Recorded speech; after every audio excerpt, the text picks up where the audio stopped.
Hello আমার প্রিয় বন্ধুরা, তোমরা সবাই কেমন আছো? আশা করছি সকলেই অনেক অনেক ভালো আছো। তো বন্ধুরা, আমি সৌরভ। পাশের বাড়ি লিমা কাকিমাকে নিজের মায়ের আসনেই বসিয়েছিলাম। আমি প্রায় রাতেই তার পাশে গিয়ে ঘুমাতাম, এই ভেবে যে আমি থাকলে হয়তো তিনি একা ভয় পাবেন না। কিন্তু সেই রাতের ঘটনায় আমার বোধশক্তির লোপ পেয়েছিল। কারণ মাঝরাতে রিমা কাকিমা আমার হাতটা নিয়ে তার শরীরের এমন এক অংশে বোলাতে শুরু করলেন যে সেই স্পর্শের নেশায় আমি ভুলে গিয়েছিলাম তিনি আমার মা তুল্য কাকিমা। এরপর তিনি আমার কানের কাছে মুখ এনে ফিসফিস করে বললেন, সৌরভ, শুধু একবার। আমার আমি তখন সেই নেশায় ভোন হয়ে সবকিছু ভুলে গিয়ে কাকিমাকে, আসলে আমি আর বিশাল এক কলেজে পড়তাম এবং বিশালের মা অর্থাৎ রীতা কাকিমার সঙ্গে আমার বাবা মায়ের সম্পর্ক ছিল অত্যন্ত গভীর। সেই সূত্রে ধরে আমি আর বিশাল খুব ভালো বন্ধুতে পরিণত হয়েছিলাম। আমরা দুজনে প্রায় সারাদিন একসাথেই কাটাতাম। এমনকি আমাদের বাড়িতে কোনোদিন ভালো কিছু রান্না হলে বিশাল আর রীতা কাকিমা প্রায় আমাদের বাড়িতে খেতে আসতেন এবং আমরাও অনেক সময় তাদের বাড়িতে একসাথে খাওয়া দাওয়া করতাম। আমাদের দুই পরিবারের মধ্যে এতটাই ভালোবাসার বিশ্বাস ছিল যে আমার মা যখন 10 দিনের জন্য তীর্থে যেতেন তখন আমাকে বিশালের বাড়িতেই রেখে যেতেন। সত্যি বলতে আমার বাবা মা প্রায় প্রতি বছরই তীর্থযাত্রায় যেতেন, কিন্তু এবারের যাত্রায় রীতা কাকিমার খুব ইচ্ছা থাকা সত্ত্বেও তিনি বাবা মায়ের সঙ্গে গেলেন না। তিনি বলেছিলেন, আমিও যদি ছেলে দুটোকে রেখে তীর্থে চলে যাই তাহলে এদেরকে সামলাবে, এরা তো নিজেরা রান্না করেও খেতে জানে না। দুজনকে একা ঘরে রেখে গেলে ফিরে এসে দেখব যে তারা নিশ্চয়ই কোনো অঘটন ঘটিয়ে বসে আছে।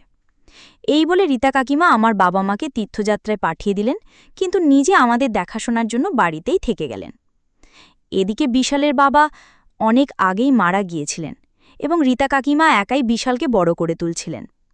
স্বামী মারা যাবার পরে রীতা কাকিমা কিন্তু বেশ আধুনিকা ছিলেন এবং দেখতেও তিনি ছিলেন অসামান্য সুন্দরী। বিশেষ করে তিনি যখন আধুনিক পোশাক পরতেন তখন তাকে দেখে বোঝার উপায় ছিল না যে তার কলেজে পড়া এক ছেলে আছে। রীতা কাকিমা যখনই একটু সাজগোজ করতেন তখনই আমাকে জিজ্ঞাসা করতেন, দেখো তো আকাশ, আমাকে কেমন লাগছে। আমিও তাকে নিজের কাকিমা ভেবে তার সৌন্দর্যের অনেক প্রশংসা করতাম এবং মাঝে মাঝে বলতাম কোন রঙের পোশাকে তাকে বেশি মানায়। আমার মুখে নিজের রূপের প্রশংসা শুনে রীতা কাকিমা প্রায় খুব খুশি হয়ে আমাকে জড়িয়ে ধরতেন।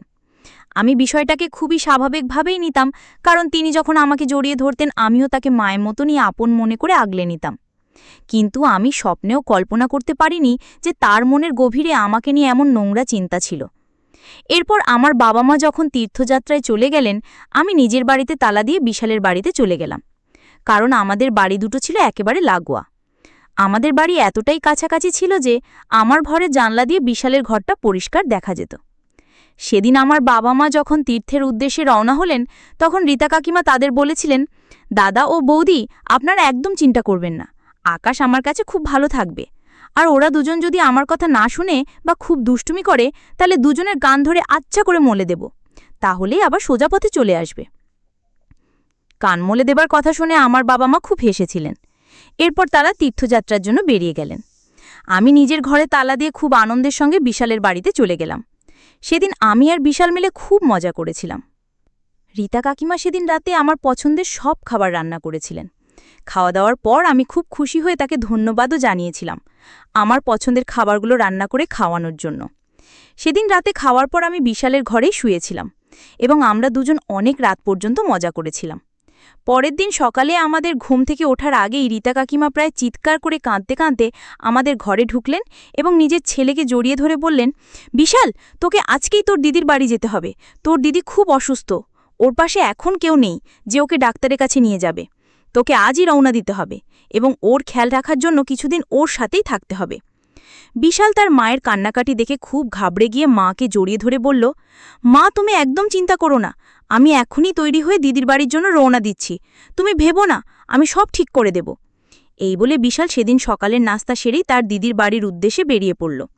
এমনকি সেদিন আমি বিশালের সঙ্গে যেতে চেয়েছিলাম, কিন্তু বিশাল আমাকে বলল, আকাশ, তুই যদি আমার সঙ্গে চলে যাস তাহলে মা এখানে একদম একা হয়ে যাবে, তাই তুই মায়ের সঙ্গে এখানেই থাক, আমি গ্রাম থেকে দিদির খবর নিয়ে তাড়াতাড়ি ফিরে আসব।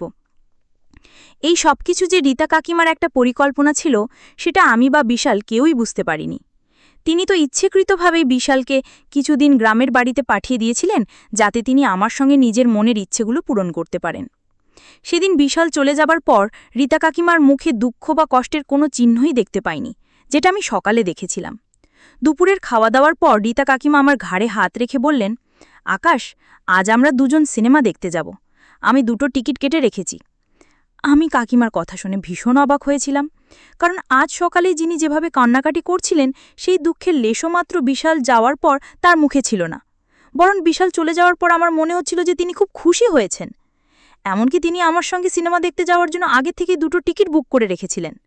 আমি কিছুই বুঝতে পারছিলাম না যে কাকিমা কেন এমন আচরণ করছেন। সেদিন বাধ্য হয়েই আমাকে কাকিমার সঙ্গে সিনেমা দেখতে যেতে হয়েছিল। সিনেমা দেখতে যাওয়ার আগে তিনি আমার সঙ্গে এমনভাবে কথা বলছিলেন যেন আমি তার প্রেমিকা, তিনি আমার প্রেমিকা। তিনি বারবার আমাকে জিজ্ঞাসা করছিলেন, আকাশ, আমাকে দেখতে কেমন লাগছে? সেদিন তিনি একটা অস্বস্তিকরভাবে ছোট পোশাক পরেছিলেন, যা দেখে আমার একদমই ভালো লাগেনি, কারণ আমি তাকে নিজের মায়ের চোখেই দেখতাম। বিশাল চলে যাওয়ার পর আমি যতবারই তাকে কাকিমা বলে ডাকতাম, ততবারই তিনি আমাকে বলতেন, আকাশ, তুমি আমাকে বারবার কাকিমা বলে ডাকো না তো, আমার একদম ভালো লাগে না, তাই তুমি আমার নাম ধরেই ডাকবে। বিশাল চলে যাওয়ার পর তার এই অদ্ভুত আচরণ দেখে আমি নিজেই খুব অবাক হয়ে গিয়েছিলাম। সেদিন সিনেমা দেখে ফিরে আসার পর আমি যখন বিশালের ঘরে ঘুমাতে যাই, তখন রীতা কাকিমা বললেন, আজ আমিও তোমার পাশে এই ঘরে ঘুমোব, আর আমরা দুজন মিলে খুব গল্প করব। আমি কিছুক্ষণ মাথা নিচু করে রইলাম, তারপর বাধ্য হয়েই মাথা নেড়ে হ্যাঁ বললাম। এরপর তিনি যখন আমার পাশে এসে শুলেন, তখন আমার মোটেও ভালো লাগছিল না, কারণ তিনি একটি অশালীন পোশাক পরে আমার ঘরে ঘুমাতে এসেছিলেন। তখন আমি কাকিমাকে বললাম, কাকিমা, আপনি বিছানাতে ঘুমান, আমি সোফাতে শুয়ে পড়ছি। কাকিমা তখন আমার হাত ধরে বললেন, আরে আকাশ, তুমি সোফাতে কেন ঘুমাবে? এত বড় বিছানা থাকতে, এসো, আমরা দুজনেই এই বিছানাতে ঘুমাই, কোনো অসুবিধা হবে না। তারপর কাকিমার কথা শুনে আমি বিছানার এক কোণায় সরে গিয়ে অন্যদিকে মুখ ফিরিয়ে চাদর গায়ে দিয়ে চুপচাপ শুয়ে পড়লাম। মাঝরাতে আমার মনে হলো আমার চাদরের ওপর দিয়ে কেউ যেন হাত বোলাচ্ছে। চোখ খুলে দেখি রীতা কাকিমা আমাকে জড়িয়ে ধরে আছেন। তারপর তিনি কাঁদতে কাঁদতে আমাকে বললেন, আকাশ, আমার ভীষণ ভয় লাগছে, আমি খুব বাজে একটা স্বপ্ন দেখেছি, তাই তুমিও আমাকে জড়িয়ে ধরে থাকো, দয়া করে আমাকে নিজের থেকে দূরে সরিয়ে দিও না।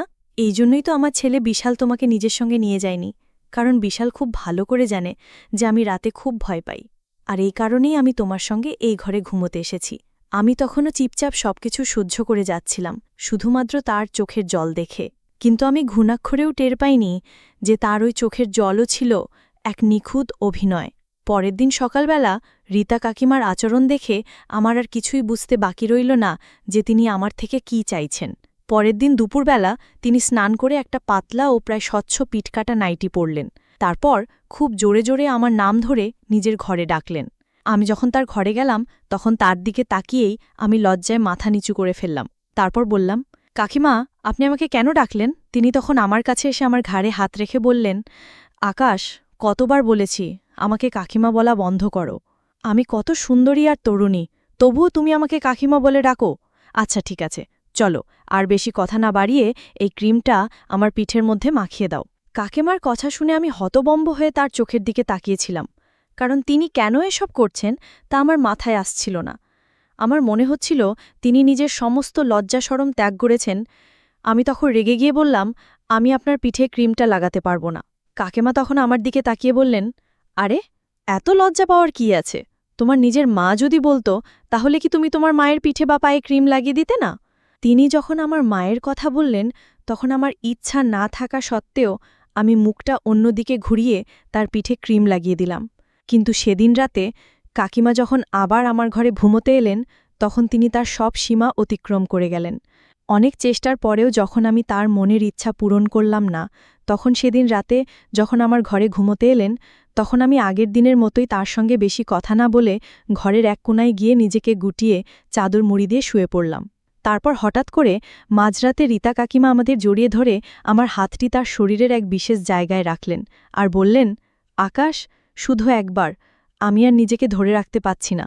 আমি তখন প্রচণ্ড রেগে গিয়ে তাকে নিজের থেকে দূরে সরিয়ে দিয়ে বললাম, এবার যথেষ্ট হয়েছে, আপনার কি মাথা খারাপ হয়ে গেছে? আমি গত কয়েকদিন ধরে আপনার সমস্ত অসভ্যতা সহ্য করছি, কিন্তু আর না, আমি আপনাকে মায়ের সম্মান দিয়েছি আর আপনি আমার সাথে আপনার লজ্জা করে না নিজের ছেলের বয়সে একটা ছেলের সঙ্গে এসব নোংরামি করতে? তিনি তখন বিছানার থেকে নেমে আমার হাত ধরে পাগলের মতো অনুনয় করতে শুরু করলেন আর বলতে লাগলেন, আকাশ প্লিজ আমার ইচ্ছাটা পূরণ করো। আমি আর সহ্য না করে তাকে হুমকি দিয়ে বললাম, আপনি যদি আর একবারও আমার সঙ্গে এমন নোংরা কথা বলেন তাহলে আমি এক্ষুনি সবকিছু ভুলে গিয়ে আপনার ছেলেকে ফোন করে আপনার এই জঘন্য আচরণের কথা জানিয়ে দেব। শুধু তাই নয়, আপনি যদি নিজেকে না বদলান তাহলে আমি এক্ষুনি আমার বাবা মাকেও ফোন করে আপনার ব্যবহারের ব্যাপারে সব সত্যি কথা বলবো। আপনি একবার ভেবে দেখেছেন বিশাল যখন আপনার ব্যাপারে এই সব কিছু জানবে তখন সে আপনাকে কতটা ঘৃণা করবে? ঠিক যেমনটা আমি এখন করছি। কেন আপনি আমার সঙ্গে এমন করলেন? আমার কথাগুলো শোনার পর তিনি বুঝতে পারলেন যে কিছুক্ষণের ভোগ আর লালসা পূরণ করার জন্য তিনি সবকিছুই শেষ করে ফেলতেন। তখন তিনি আমার কাছে ক্ষমা চেয়ে বললেন, আসলে আকাশ, তুমি অনেক তরুণ আর দেখতেও খুব আকর্ষণীয়, তাই আমি ভেবেছিলাম আমার সৌন্দর্যের জালে তোমাকে ফাঁসিয়ে নিজের ভোগ আর লালসা মেটাবো। কারণ আমিও তো একজন মানুষ, আমারও কিছু অনুভূতি আছে। এত বছর ধরে আমি একা আছি আর আমারও ইচ্ছা হয় কারোর ভালোবাসা আর আদর পাওয়ার। কিন্তু আমি ভুল ভেবেছিলাম তুমি সেই ধরনের ছেলে নাও। তুমি খুব সৎ, তাই আমাকে ক্ষমা করে দাও আর দয়া করে এই কথাগুলো কখনো কাউকে বলো না। আমি তোমাকে কথা দিচ্ছি আমি আর কোনোদিন তোমাকে ওই খারাপ নজরে দেখব না। তারপর কাকিমার কথায় বিশ্বাস করে আমি আর এই কথাগুলো কাউকে জানাইনি, কারণ এসব কথা প্রকাশ পেলে আমাদের দুই পরিবারের মধ্যে সম্পর্কটা নষ্ট হয়ে যেত আর রীতা কাকিমা তার নিজের ছেলের চোখেও খারাপ হয়ে যেতেন। তাই আমি আর সম্পর্কগুলোতে নষ্ট করতে চাইনি। সেদিনের পর থেকে সবকিছুই ঠিক হয়ে গিয়েছিল। সেদিনের পর থেকে রীতা কাকিমা নিজের ভুল বুঝতে পেরে আমার সঙ্গে আর কোনোদিনও সেরকম নোংরা আচরণ করেননি। এমনকি একদিন আমি রীতা কাকিমাকে ব্যক্তিগতভাবে এটাও বলেছিলাম যে আপনি যদি দ্বিতীয়বার বিয়ে করতে চান তাহলে আমি বিশাল ভাইয়ের সঙ্গে এই ব্যাপারে কথা বলবো আর একজন ভদ্রলোক খুঁজে আপনার আবার বিয়ের ব্যবস্থা করে দেব। রীতা কাকিমা তখন আমার কথায় হেসে বলেছিলেন, আমি নিজের ভুলটা বুঝতে পেরেছি, তাই শুধুমাত্র নিজের ইচ্ছা পূরণ করার জন্য আমি আর বিয়ে করতে চাই না। এখন আমাদের মধ্যে আগের মতোই আবার সবকিছু ঠিকঠাক হয়ে গেছে আর আমার বাবা মাও তীর্থযাত্রা থেকে ফিরে এসেছেন। তো বন্ধুরা, আজকের গল্পটি এই পর্যন্ত। গল্পটি তোমাদের কেমন লাগলো অবশ্যই কমেন্ট করে জানাবে। আরও এমন নতুন নতুন গল্প পেতে চ্যানেলটিকে সাবস্ক্রাইব করতে ভুলো না যেন।